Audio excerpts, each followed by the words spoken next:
কালি দেখিলো অজয় ফুকন ভিক্টৰ দাস প্ৰমুখ কৰি কেবাজনো আমাৰ উদীয়মান যুৱক তেওঁলোকক পৰহি দিনাখন আৰক্ষী আটক কৰি লৈ গ'ল।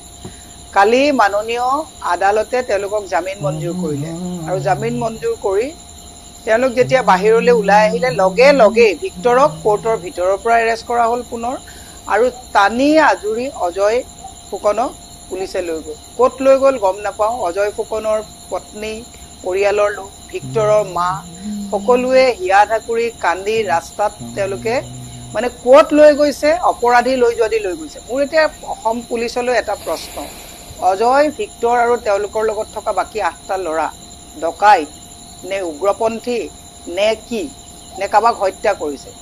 এইটো কথা অসমৰ ৰাইজে বিশ্বাস কৰিব পাৰে নেকি যে পুলিচৰ এটা আৱশ্যনীত পুলিচৰ গাত হাত দিছে বুলি যদি কয়, এইটো বাৰু গছত গৰু উঠা কথা হয়নে নহয়? ইমানবিলাক পুলিচৰ গাত অজয় বা ভিক্টৰ বা বাকী তেওঁলোকৰ লগত থকা মানুহখিনিয়ে পুলিচক তেওঁলোকে শাৰীৰিকভাৱে প্ৰহাৰ বা পুলিচৰ কিবা বস্তুত আঘাত কৰিব পৰাৰ সেই দম আমাৰ অজয় ফুকনতো আছে নেকি?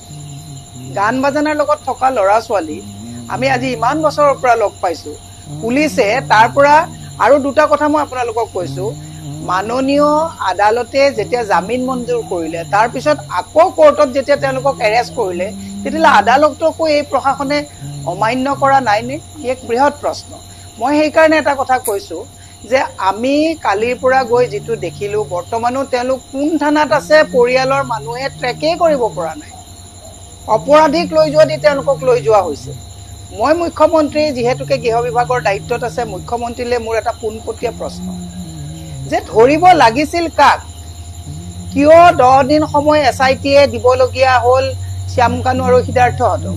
শ্যাম কানু আৰু সিদ্ধাৰ্থহঁতে আপোনালোকৰতো চাইবাৰৰ এটা আপোনালোকৰ চেল আছে, তাহাঁতে যে ফেচবুক লাইভ কৰিবৰ পৰা দি আছে, ফেচবুকত আপলোড কৰি আছে, এই যে অজয়হঁতক যে বাৰে প্ৰতি ইটোৰ পিছত সিটোৰ গোচৰ লগাই লগাই যে চুৰ ডকাইত দগাবাজৰ নিচিনাকে টানিয়ে জৰি আপোনালোকে লৈ গৈছে, যিখিনি মানুহৰ প্ৰতি আঙুলি উঠিছে, আমি তেওঁলোক অভিযুক্ত হয় নহয় এইটো আইনে ক'ব, যি মানুহৰ ওপৰত আঙুলি উঠিছে তেওঁলোকক সময়ৰ ওপৰত সময় দিছে।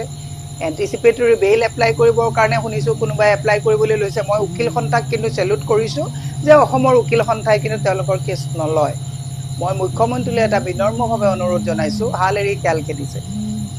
জুবিন গাৰ্গৰ ন্যায় বিচৰাসকলক আপোনালোকে উগ্ৰপন্থী অপৰাধী চুৰ ডকাইতৰ নিচিনা চুচুৰাই লৈ গৈছে আৰু যাৰ প্ৰতি আঙুলি উঠিছে তেওঁলোকক সময় দিছে যাতে গোটেই কথাখিনি তেওঁলোকে ঠিক ঠাক কৰি ল'ব পাৰে।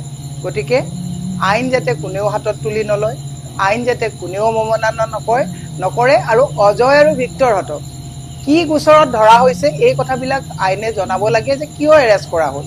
এৰেষ্ট কৰাৰ আগত পৰিয়ালৰ লোকক বা তেওঁক জনাব লাগে যে আপোনাক এইটো অপৰাধত আপোনালোকক এৰেষ্ট কৰা হৈছে। একো কথা জনোৱা হোৱা নাই। মই সেইকাৰণে এটা কথা আপোনালোকক বিনম্ৰভাৱে পুলিচকো মই আহ্বান জনাইছোঁ, যোৱা পৰহি ৰাতি, যোৱা কালি নহয় তাৰ আগদিনাখন ৰাতি কাষ্টডিটো তেওঁলোকক শাৰীৰিকভাৱে মাৰপিট কৰা হৈছে। নাপায় এইবিলাক কৰিব। খাকী পোচাকৰ তলত থকা মানুহজনক জীয়াই তোলক, এবাৰ সোধক যে অজয় ভিক্টৰহঁতে কি অপৰাধ কৰিছে আৰু কিয় সিহঁতক এনেকৈ চুচুৰাই নিবলগীয়া হৈছে। প্ৰত্যেকজন পুলিচৰ মানুহক মই এটা কথাই আপোনালোকক বিনম্ৰতাৰে অনুৰোধ কৰিছোঁ যে আপোনালোকেও আপোনালোকৰ হৃদয়ৰ তলত থকা মানুহজনক জগাই তুলি মানৱীয়তাৰে আপোনালোকে কাম কৰা আৰম্ভ কৰক। আপোনালোকৰ দৰমহা এই আমাৰ নিচিনা সৰু সুৰা মানুহবিলাকৰ কৰকাতলৰে দি আছে।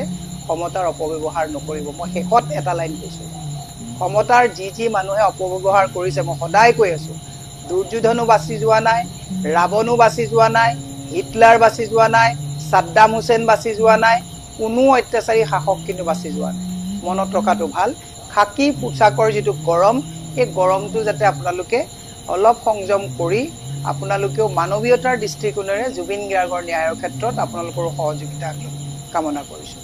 ধন্যবাদ।